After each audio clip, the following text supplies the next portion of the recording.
Assalamualaikum warahmatullahi wabarakatuh.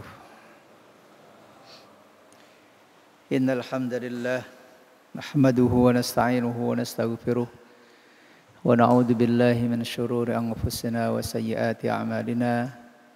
May yahdihillahu fala mudilla lahu wa may yudlil fala hadiyalah.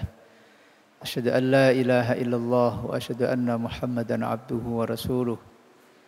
بلغ الرسالة وأدى الأمانة ونصح الأمة وتركنا على محجة البيضاء ليلها كنهارها لا يزيغ عنها إلا هالك صلاة الله وسلامه عليه وعلى آله وأصحابه أجمعين أما بعد. Hadirin Bapak Ibu yang kami hormati, pertama marilah kita bersyukur pada Allah Subhanahu wa taala. Tidak terasa malam hari ini kita sudah masuki malam yang ke-25 ya.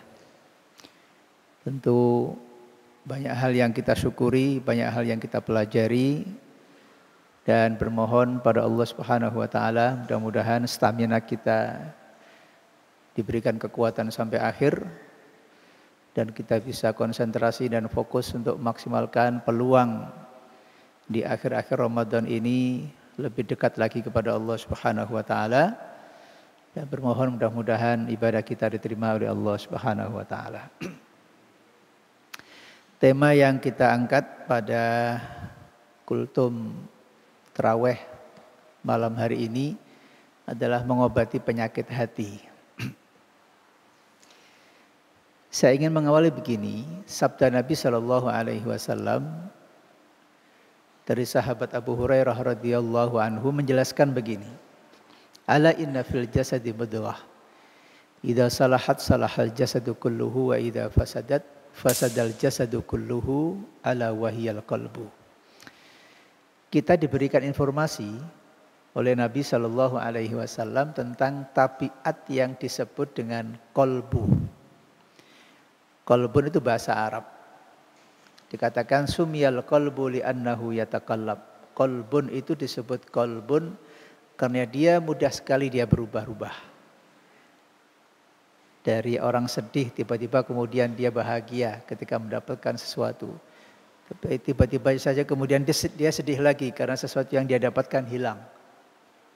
Atau mendapatkan kabar berita yang menyenangkan dia langsung bahagia. Tiba-tiba dapat info yang menyedihkan kemudian dia bisa bersedih hati.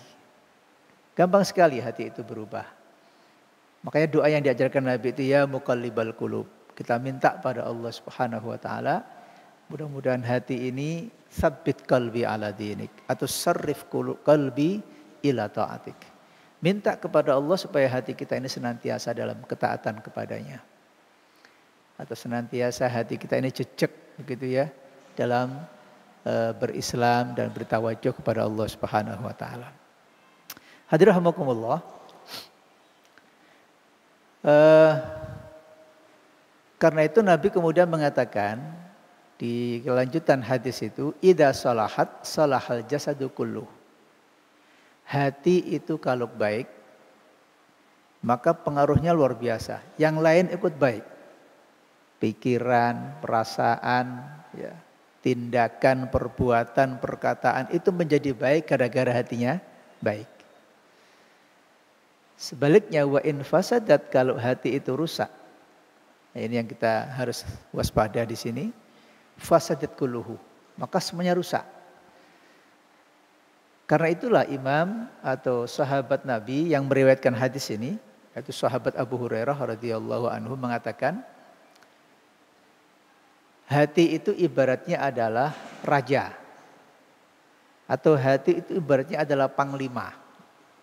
Kalau panglima itu memimpin pasukan, maka ketika komando telah disampaikan sama panglima, maka pasukan berangkat semuanya. Tergantung panglimanya.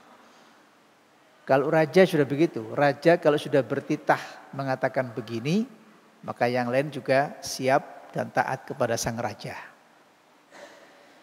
Hati itu kata Abu Hurairah diibaratkan seperti itu.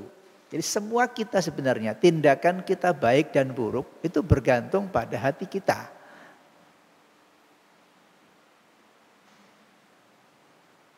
Inilah pentingnya kenapa kemudian kita bicara tentang hati itu bicara tentang sesuatu yang sangat prinsip dalam kehidupan kita. Hadirin rahimakumullah. Imam Ibnu Qayyim itu menjelaskan tentang hati itu ada 3 model. Ya, maksudnya ada 3 kriteria identifikasi jenis hati itu. Yang pertama disebut dengan qalbun salim. Nah, kalau qalbun salim itu hati yang sehat. Ini kita tidak membicarakannya. Yang kedua qalbun marid. Ini hati yang sedang sakit. Kita semua tahu orang kalau sedang sakit itu enggak enak. Ya.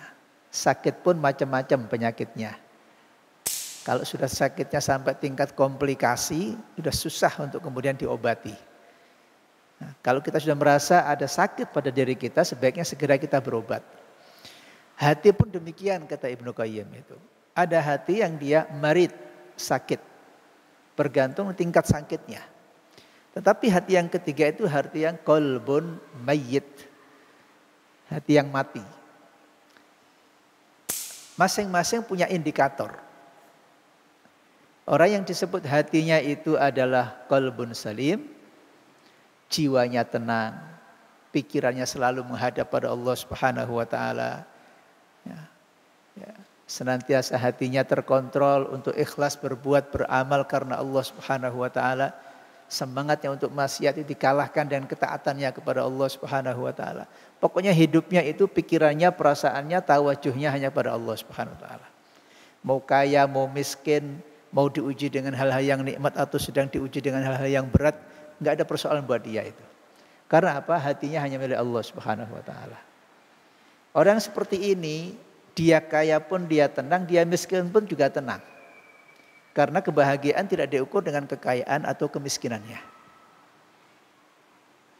Kalau dia kaya bisa seperti Nabi Sulaiman, kalau dia miskin susah bisa seperti Nabi Ayub, enggak ada persoalan. Sama dengan yang katakan Nabi Shallallahu Alaihi Wasallam, seorang mukmin itu menakjubkan. Kalau mendapatkan nikmat dia bersyukur, kalau mendapatkan musibah dia bersabar. Karena hatinya selesai dia sudah. Kita ingin yang seperti itu sebenarnya. Maka enggak ada kemaksiatan menjadi sangat kurang. Orang-orang yang hatinya itu senantiasa tawajuh kepada Allah Subhanahu wa taala, hatinya sehat, maksiatnya itu sangat-sangat jarang terjadi pada dirinya. Adapun yang kedua, yaitu hati yang sakit. Nah, ini masing-masing kita mari kita mengidentifikasi sakitnya itu sakit berat apa sakit ringan, ya. Karena itu harus segera dicari obatnya. Nah, dalam hal ini kalau kita membaca kajian-kajian tazkiyah, ya, kadang-kadang penyakit macam-macam ya. Ada penyakit riya, penyakit sombong, penyakit takabur, ya, ujub, sum'ah, ya, dan lain-lain gitu. Nah, dalam seperti ini, hadirahumullah, orang yang sedang punya penyakit-penyakit hati seperti ini, obatnya itu kalau kita kembali kepada penjelasan Imam Ibnu Qayyim atau juga di dalam kitabnya Al-Ghazali atau kitab Said Hawa Al-Mustasfa, kitab-kitab Tazkiyatun Nafs mengatakan begini. Jadi kalau kita ini sedang merasakan kok hati kita ini gampang gak tenang, hati kita kurang konsentrasi, hati kita kok masih gampang tergoda maksiat, hati kita kok masih gampang kalau ada pilihan baik dengan maksiat kok yang baik-baik kok berat, tapi yang maksiat kok ringan gitu. Nah, masing-masing kita bisa mengidentifikasi itu. Maka cara mengobatinya, kata beliau itu, ya pertama harus dikuatkan imannya kepada Allah. Dikuatkan imannya. Nah, cara menguatkan imannya ini banyak dilakukannya. Salah satunya adalah memperbanyak ibadah ritual kepada Allah Subhanahu wa taala. Jadi jenengan itu kalau menjaga sholat 5 waktu di awal waktu itu bagian dari cara kita mentazkiyah, membersihkan hati kita. Sering-sering memperbanyak kalimat istighfar. Astaghfirullahaladzim. alladzi la ilaha illa huwal hayyul qayyum wa atubu ilaik. Lisan ini, kata Nabi SAW, kalau sering-sering kita basahi dengan kalimat-kalimat thayyibah. Alhamdulillah, subhanallah, la ilaha illallah, astaghfirullah, dan lain sebagainya. Termasuk membaca Al-Quran, menghafalkan Al-Quran. Kayak Ustadz Imam Hanafi ini, yang bacanya Masya Allah bisa membuat kita tenang. Maka apa kata Allah Subhanahu wa taala? Ala bi dzikrillahi apa? Tatmainnul qulub.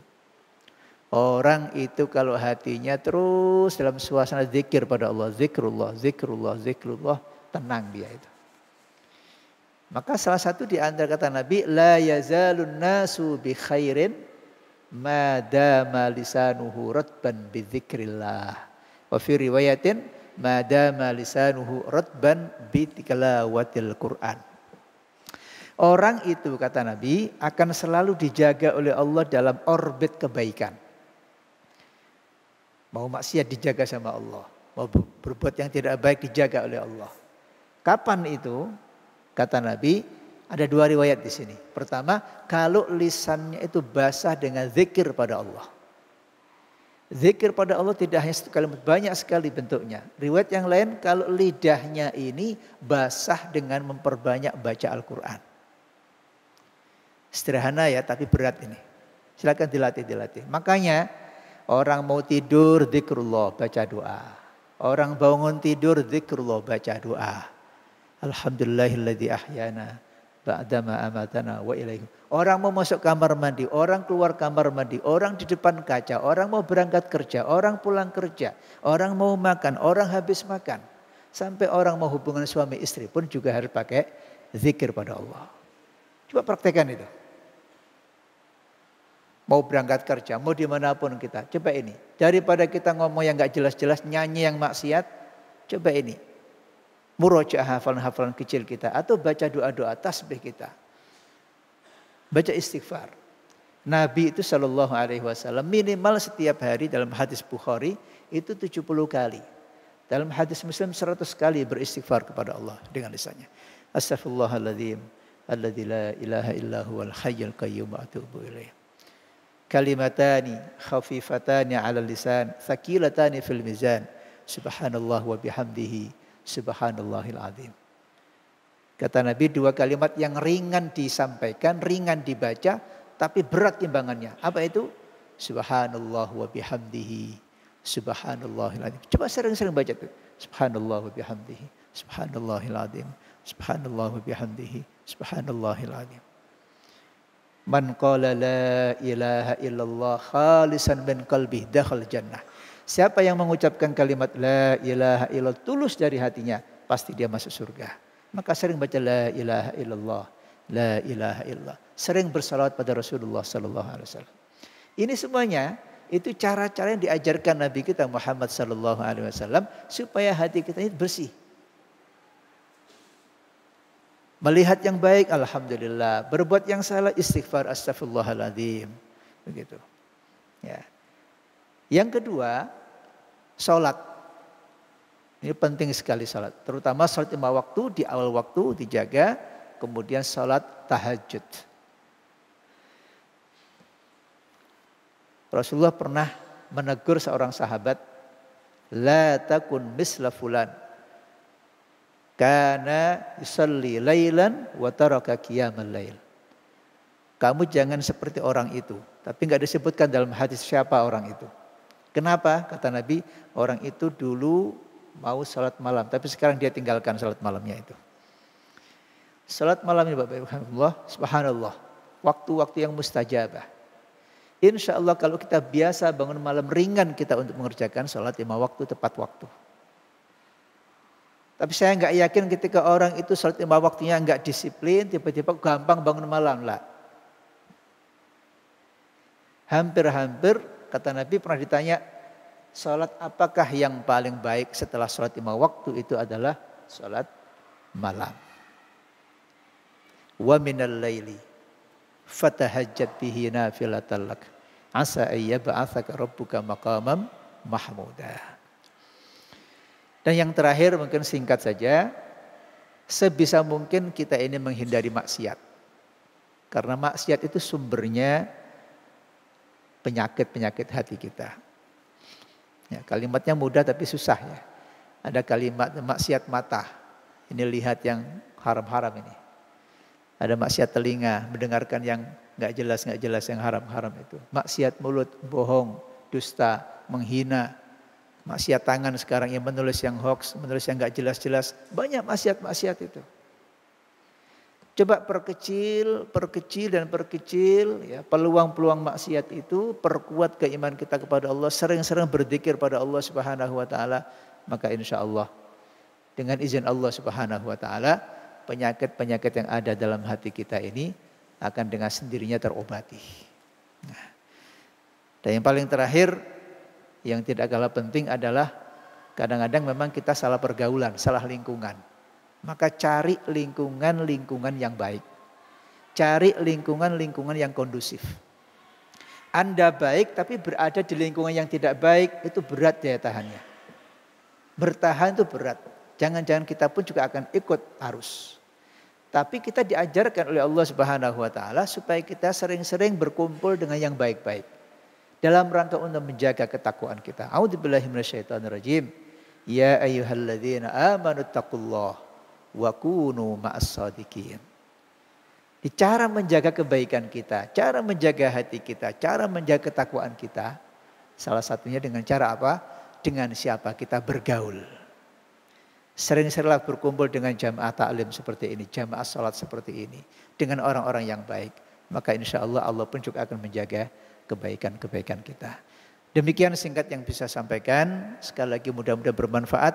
Masing-masing kita adalah manusia bukan malaikat. Dan karena itu peluang-peluang kita untuk punya penyakit hati itu selalu ada.